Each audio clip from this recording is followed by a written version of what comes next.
wabarakatuh.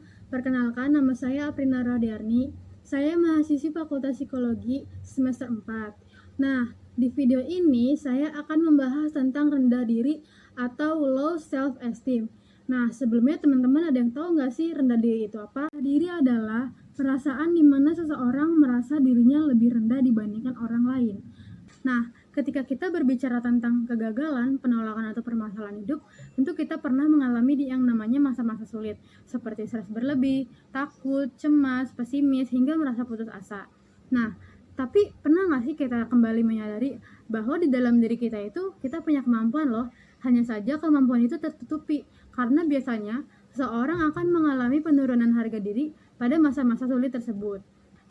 Nah, sebagai manusia, seringkali nih kita mengalami luka-luka secara batin yang disebabkan oleh beberapa hal. Misalnya, kegagalan dalam studi atau pekerjaan, rasa bersalah yang mendalam, penolakan dalam hubungan atau lingkungan, serta kehilangan orang yang kita sayangi. Penyebab-penyebab tersebut tidak jarang membuat kita jadi kehilangan diri sendiri, tidak percaya pada hidup, serta meningkatkan kerentanan kita terhadap hal-hal yang berpotensi melukai diri. Misalnya, ketika kita gagal dalam suatu pekerjaan, kita jadi kehilangan diri sendiri.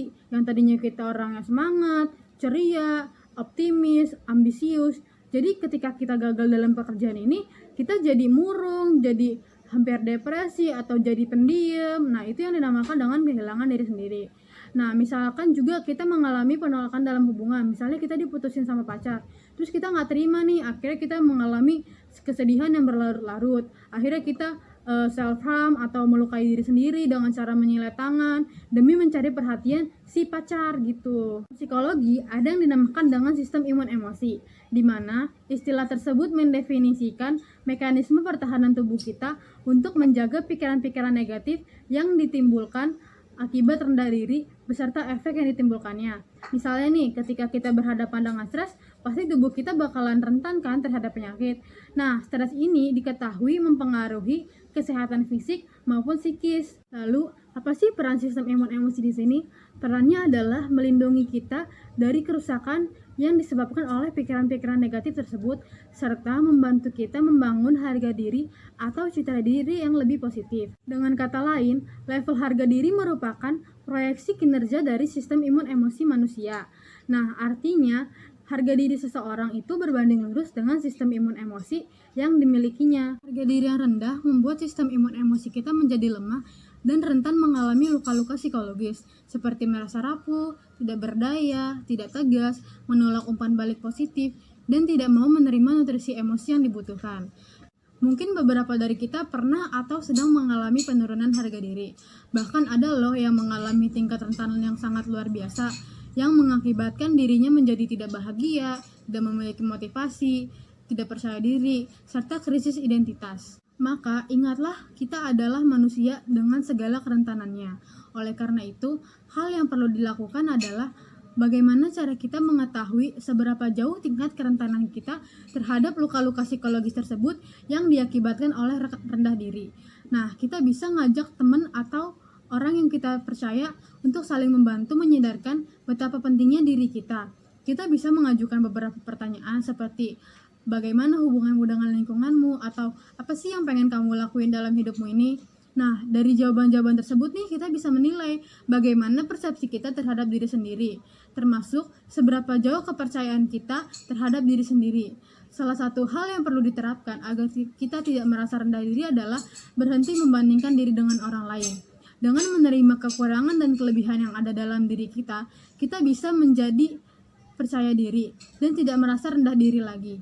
Kita harus bisa menjadi diri kita yang sepenuhnya dalam versi terbaik kita. Kita nggak perlu nih dengerin omongan orang lain yang merendahkan diri kita. Kita tidak perlu mengindahkan, cukup masuk kuping kiri, keluar kuping kanan. Nah, seberapapun kita melihat kesempurnaan milik orang lain, tidak bisa nih kita menjadi sempurna untuk kemudian menjadi tolak ukur kita membandingkan diri dengan orang lain. Dengan berhenti membandingkan diri dengan orang lain, kita bisa hidup dengan pikiran dan perasaan yang lebih menyayangi dan menghargai diri secara positif. Bagaimana pandangan Islam terhadap orang yang rendah diri? Nah, sikap rendah diri ini membuat seseorang menarik diri dari pergaulan, ragu dalam bertindak, serta tidak mau bersaing secara positif. Nah, banyaknya sisi negatif dari rendah diri inilah yang membuat Islam melarang umatnya untuk bersikap rendah diri. Nah, dengan demikian, Islam melarang umatnya untuk bersikap rendah diri karena rendah diri merupakan kondisi psikologis yang dipengaruhi oleh pola pikir, dan rendah diri juga membuat seseorang tidak mau bersosialisasi. Apakah makna rendah diri dan merendahkan diri itu sama? Jawabannya tidak.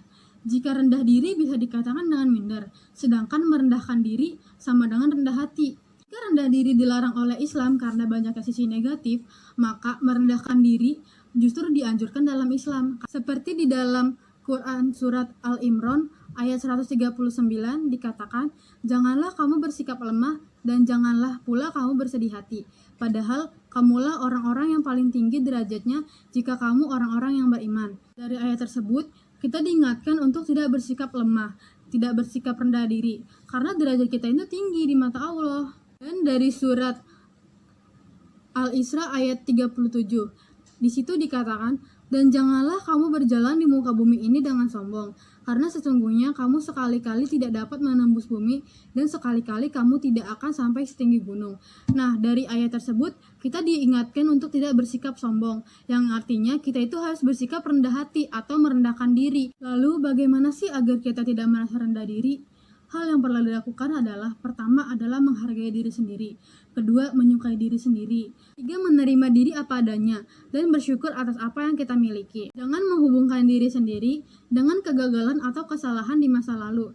Misalnya, ketika kita melakukan suatu pekerjaan, jangan berpikir bahwa di masa lalu, "Oh, gue pernah gagal, oh dulu gue pernah gak berhasil nih, gue mampu gak ya, aku takut gagal lagi." Nah, dari pikiran-pikiran negatif tersebutlah yang menyebabkan kita rendah diri, dan akhirnya kita juga gagal untuk melakukan pekerjaan tersebut. Harusnya kita itu membangun pikiran secara positif agar kita tidak gagal lagi seperti di masa lalu. Dan yang terakhir, bentuklah konsep diri bahwa diri kita ini berasal dari dalam, bukan dari luar ataupun bukan dari materi.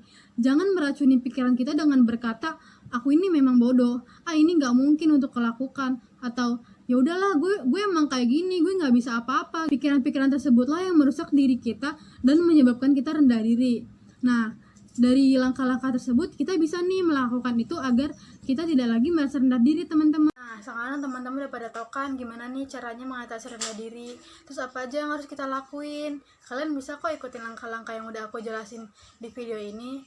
Oke guys, terima kasih yang udah nonton. Jangan lupa ya di like dan komen video ini untuk memenuhi tugas akhir aku. Terima kasih teman-teman.